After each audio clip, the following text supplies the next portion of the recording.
You're now listening to 90.7 WGCC. I have with me now Shawn Adamson, an English instructor here. First off, let me apologize for butchering your name twice. That's okay. It happens. It happens all the time. Yeah, so how you doing today? I'm not too bad. How about yourself? Yeah, I'm doing pretty good. So yeah, I just figured I'd interview, ask you a few questions. First off, what inspired you to become an English instructor?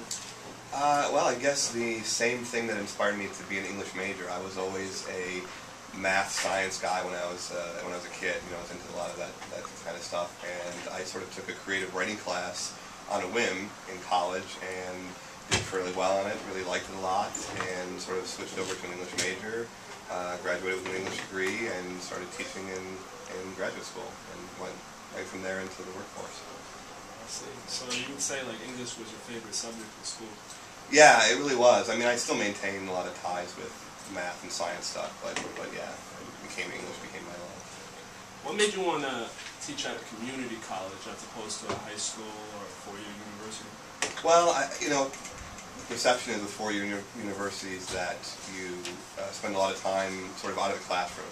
You know, you have publications and things that you're doing, research, and you're doing. And I kind of just wanted to be in the classroom, and that sort of seemed like an ideal fit for a 2-year. What would you say is your favorite thing about teaching at GCC? It has to be the people. I think all the people that I've met here have all been very, very friendly, welcoming. I mean, I taught as an adjunct here for years and years, and I really, I think the people here are great. They're friendly, they're helpful. You know, by far, that's the best part about working here. Okay, what would you say is your least favorite? The wind in the parking lot. It chills my bones.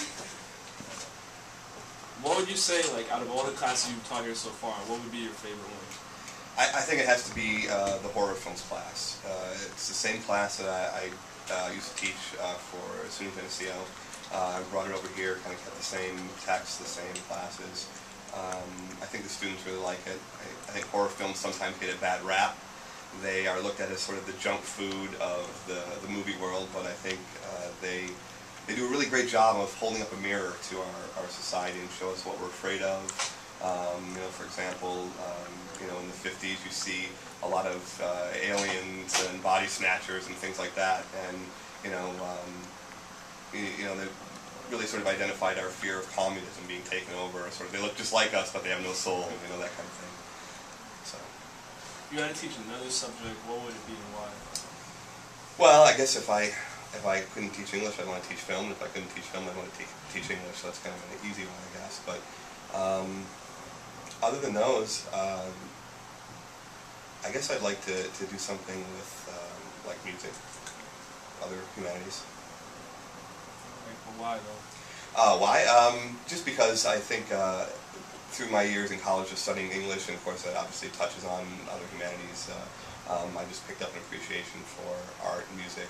I would say I was born in the wrong era. I listened to a lot of you know, 50s Sinatra, Bobby Darin, Dean Martin, that kind of thing. So. What activities do you enjoy doing outside of teaching? I love to watch movies, obviously. I guess now a lot of it's sort of like work because you know, I watch them for the job. But when I have some free time, I like to keep up on them. I just managed to fit in all the Oscar contenders before the ceremony, so I could be a little knowledgeable on that. And I just bought a Kindle. So all the reading that I had been putting aside over the years, the last couple of years, I'm now picking that back up and getting back into the reading again. And other than that, you know, family, friends.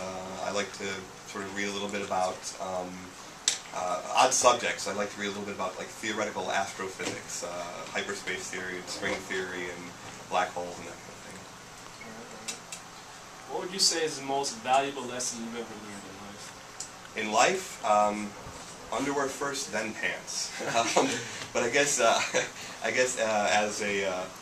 as my older life, my older self, years ago I was in a boating accident. I was out skiing on Genesee Lake, and it was a fairly bad accident. I got the propeller carved me up pretty good, and could have died. And I guess that sort of made me realize that life is short.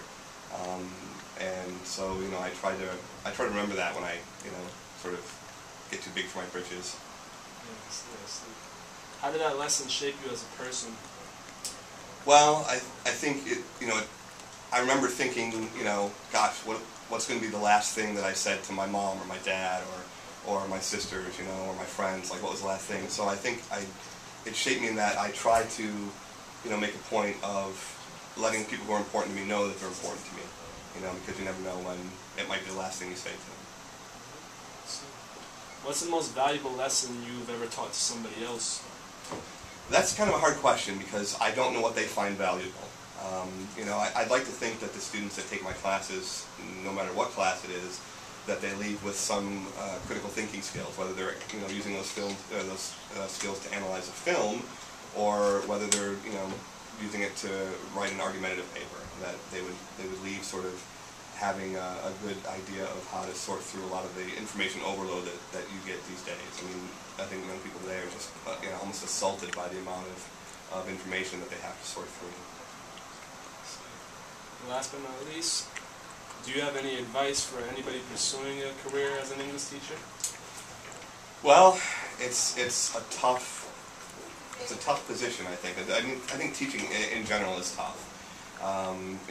It's harder than people think it is. So I guess my advice would be, if you're going into any kind of teaching, to really think about if that's what you want to do, and if it is, then go for it.